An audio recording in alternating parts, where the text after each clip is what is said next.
Salut les amis, bienvenue chez moi. Aujourd'hui, on va faire du dentifrice maison. Alors, allons-y.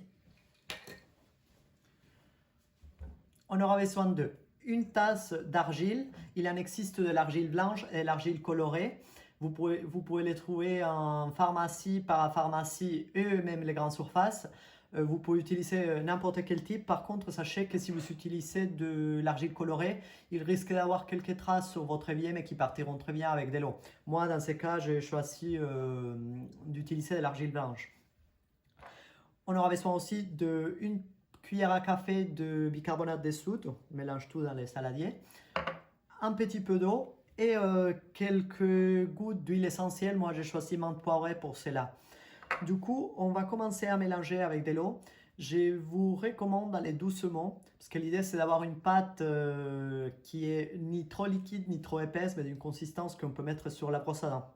Du coup, on va doucement. On commence à intégrer petit à petit.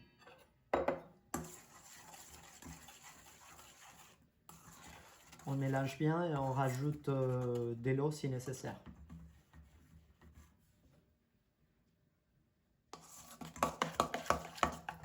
Là, vous voyez, c'est à peu près la consistance qu'on veut. Bon, après, ça, c'est aussi une question de goût. Moi, j'aime bien cette consistance. Si vous la préférez un peu plus liquide ou un peu plus épaisse, c'est à vous de voir.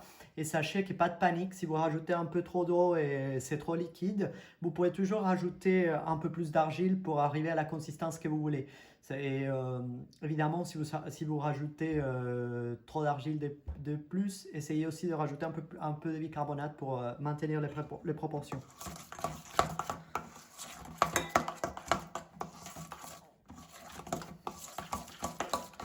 Et voilà, une fois qu'on a notre pâte à la consistance souhaitée, on rajoute les gouttes d'huile essentielle.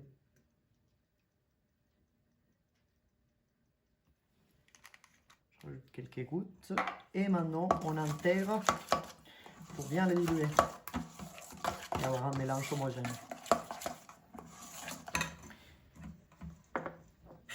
Une fois que vous savez votre mélange à la consistance et que vous savez bien intégrer l'huile essentielle, vous pouvez les mettre dans un pot hermétique.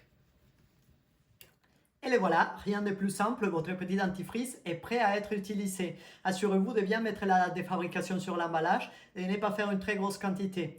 J'espère que vous avez aimé, partagez cette recette, faites-les à la maison et envoyez-moi tous vos photos et vos commentaires. Et n'oubliez pas, les dentifrices maison, c'est chic!